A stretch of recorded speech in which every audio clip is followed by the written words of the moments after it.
అడుగుపెట్టిన తరుణంలో అంతా బాగా జరగాలని, అందరూ బాగుండాలని మా పాత్రికేయ మిత్రులతో పాటు రాష్ట్రమంతా కూడా సుభిక్షంగా క్షేమంగా ఉండాలని ఆ భగవంతుని ప్రార్థిస్తూ మమ్మల్ని నిత్యం విమర్శించే కొంతమంది ప్రతిపక్షాలకు సంబంధించిన మిత్రులు కూడా బాగుండాలి. ఇది మన రాష్ట్రంలో ఉన్న మన అన్నాలు తమ్ముళ్ళే కాదు. ఈరోజు మేము ప్రధానంగా రాష్ట్ర ప్రజలందరికీ కూడా తెలియజేస్తూ ఉన్నాం. 3వ తారీఖు నాడు ఎన్నికల ఫలితాలు వచ్చినాయి. స్పష్టంగా తెలంగాణ రాష్ట్ర ప్రజలందరూ కూడా మార్పు కావాలి అని వారు తీర్పు చెప్పడం జరిగింది. 7వ తారీఖు నాడు ప్రభుత్వాన్ని ఏర్పాటు చేసినాం. ప్రభుత్వాన్ని ఏర్పాటు చేసిన తర్వాత కాంగ్రెస్ పార్టీ ప్రభుత్వం గౌరవ ముఖ్యమంత్రి రేవంత్ రెడ్డి గారితో పాటు గౌరవ ఉప ముఖ్యమంత్రి బట్టి విక్రమార్క గారితో పాటు మేము మంత్రులందరం కూడా ప్రమాణ స్వీకారోత్సవం చేసిన 48 గంటలు తిరగకుండానే మొదటగా కొత్తగా ఎంపికైన మా గౌరవ శాసనసభ్యులందరినీ కూడా ప్రమాణ స్వీకారోత్సవ కార్యక్రమం చేయటం జరిగింది. ప్రజలందరూ కూడా గమనించారు.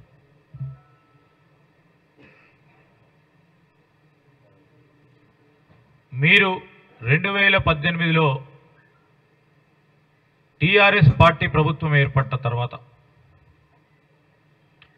ప్రజలు వారి పక్షాన తీర్పిచ్చిన తర్వాత 36 రోజుల తర్వాత రాష్ట్ర శాసనసభ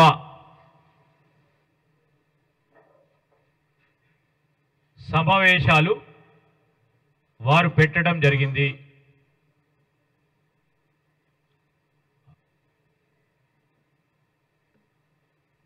ప్రజలు తీర్పిచ్చిన తర్వాత నెల రోజులు గడిచిన తర్వాత శాసనసభ్యుల ప్రమాణ స్వీకారోత్సవం చేసి దాని తర్వాత పూర్తి స్థాయిలో దాదాపు 2 నెలలు గడిచిన తర్వాత వారి ప్రభుత్వాన్ని నడిపేయటానికి కేవలం ముఖ్యమంత్రి గారు నడిపించిన తర్వాత వారి మంత్రులను వారు ప్రమాణ స్వీకారోత్సవం చేయడం జరిగింది. ప్రజలందరూ కూడా చూడటం జరిగింది. ఆ విధంగా 2018లో ప్రజలు ఇచ్చిన తీర్పును చాలా అలసుగా తీసుకొని బాధ్యత లేకుండా ప్రభుత్వ యంత్రాంగాన్ని ఇష్టారాజ్యంగా అడ్డగోలుగా నడిపే ప్రయత్నం చేసింది. కనుకనే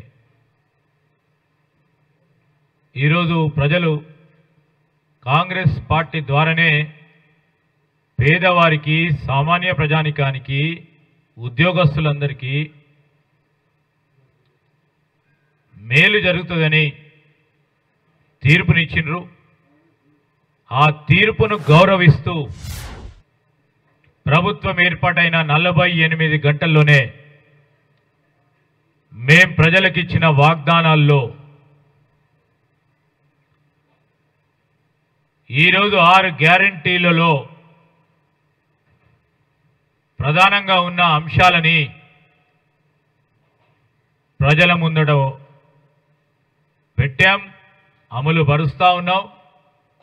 ప్రజలందరూ కూడా గమనిస్తూ ఉన్నారు. 2 ప్రధానమైన గ్యారంటీలో ప్రధానమైన అంశాలు, ఒకటి రాష్ట్ర ప్రజలు, ప్రత్యేకంగా మా రాష్ట్ర మహిళా సోదరిమణులు, మా అక్కలు చెల్లెలు అందరూ కూడా ఇచ్చిన గ్యారెంటీలో మహిళలకు సంబంధించి ఉచిత బస్సు ప్రయాణ సౌకర్యం రాష్ట్ర వ్యాప్తంగా 6.5 కోట్ల జీరో టికెట్స్ని ఈ రాష్ట్ర మహిళా సోదరిమణులకు ఇవ్వటం జరిగింది. అంటే ఒక మహిళా సోదరిమణి వారి అవసరాల దృష్ట్యా రోజుకు ఎక్కడికి పోవాలన్నా ఎన్నిసార్లు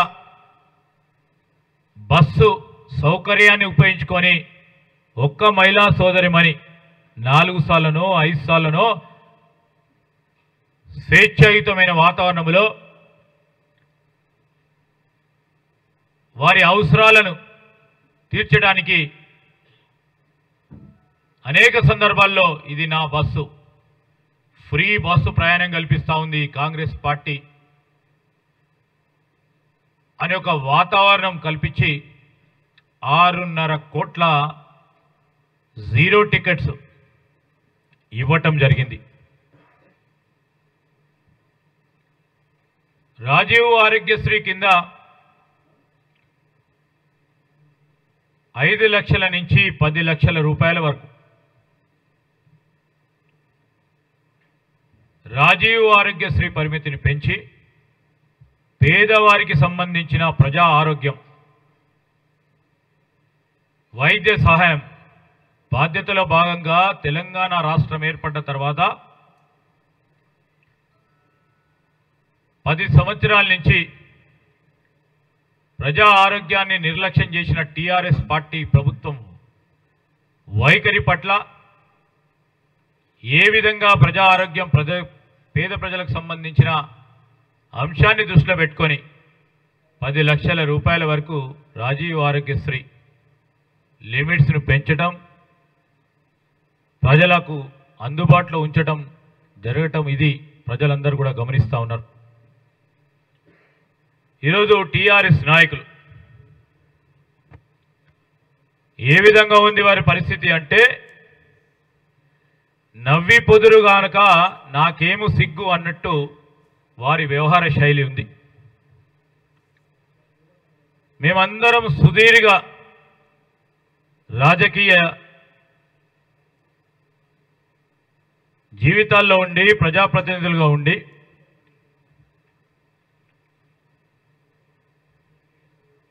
వారి టీఆర్ఎస్ నాయకుల వైఖరి చూస్తూ ఉంటే మాకు అందరికీ కూడా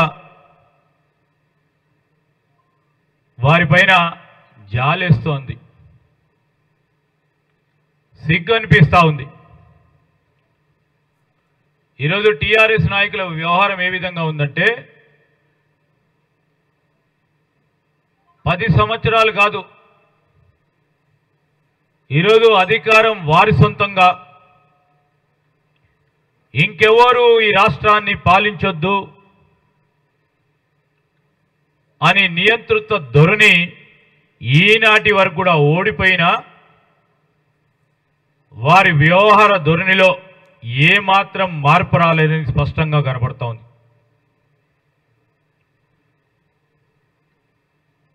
ఓటమి తర్వాతన్నా ప్రజలకు సంబంధించిన నాడిని అర్థం చేసుకుంటారని మేము ఆశించినాం. కానీ మాకు ప్రజలతో సంబంధం లేదు, ప్రజా ఆలోచనతో సంబంధం లేదు, మేము ఈ విధంగానే నియంత్రిత ధోరణితో ఉంటామని వారు అనునిత్యం వారి వ్యవహార శైలిలో కనబడతా ఉంది. నిన్ననో మొన్ననో ఒక ప్రచురణ చేసిండ్రు కాంగ్రెస్ పార్టీ హామీల పైన, ఒక పుస్తకాన్ని రూపంలో తీయడానికి ప్రయత్నం చేసిండ్రు. దీన్ని మేము కాంగ్రెస్ పార్టీ పరంగా మేము దీన్ని తీవ్రంగా ఖండిస్తూ ఉన్నాం, ఆక్షేపణ వ్యక్తం చేస్తూ ఉన్నాం. 2014 నుంచి 2023 వరకు దాదాపు 3500 రోజులు ఈ రాష్ట్రాన్ని టిఆర్ఎస్ పార్టీ ప్రభుత్వం వారి నాయకులు పాలించడం జరిగింది. ప్రజలందరూ కూడా గమనించాలి. 3500 రోజులు వారు పాలించిండ్రు. కాంగ్రెస్ పార్టీ ప్రభుత్వం వచ్చి 35 రోజులు కూడా గడవలేదు. 35 రోజులు 3500 రోజులు పాలించిన టిఆర్ఎస్ పార్టీ నాయకత్వం వేరే ఇతర పార్టీలు 35 రోజులు పాలిస్తే కూడా చూస్తూ ఓర్పుతో సహనంతో ఉండకుండా ఓర్వలేక నియంత్రిత ధ్వనితో ఈ విధమైన కుతంత్ర పుస్తక రూపంలో మా మేనిఫెస్టోలో పట్ల కక్ష సాధింపు చేయాలని విషపూరితమైన ప్రచారం చేయడానికి ప్రయత్నం చేస్తూ ఉన్నారు టిఆర్ఎస్ పార్టీ వారు.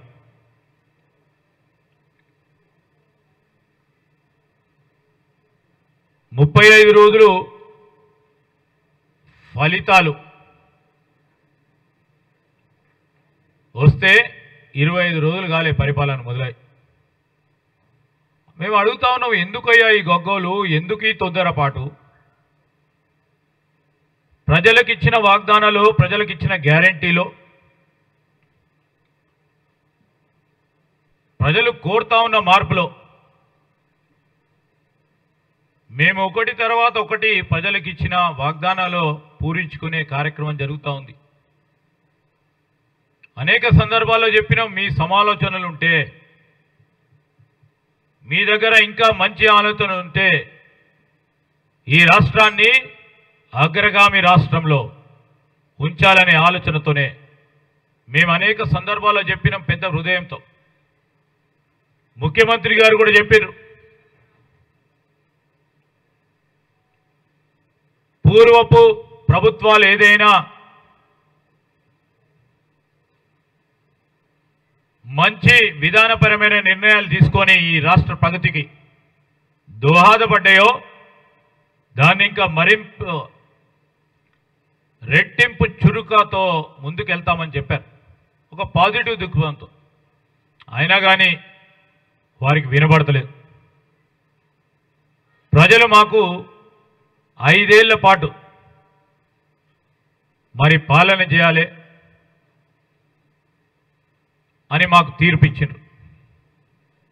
ఏ సమయంలో ఎలాంటి పనులు చేయాలో మా ప్రభుత్వానికి పకడ్బందీ అయిన ప్రణాళిక ఉంది.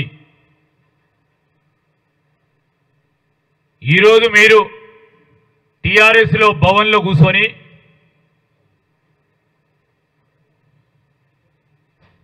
మీరిచ్చే ఆదేశాలతో కాంగ్రెస్ పార్టీ ప్రభుత్వం నడుస్తుందా?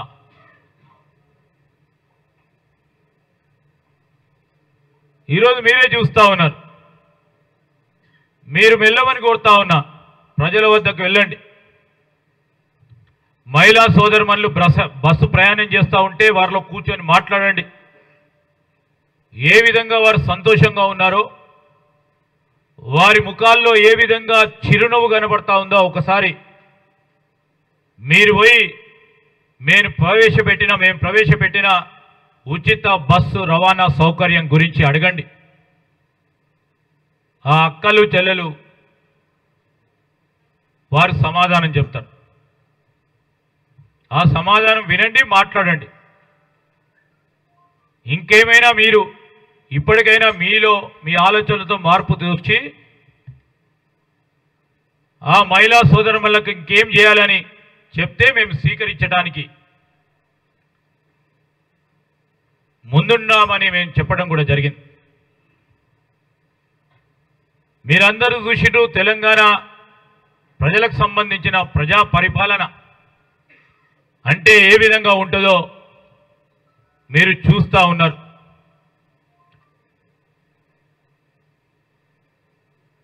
ముఖ్యమంత్రి రేవంత్ రెడ్డి గారు ప్రజా దర్బార్లు మొదలుపెట్టడం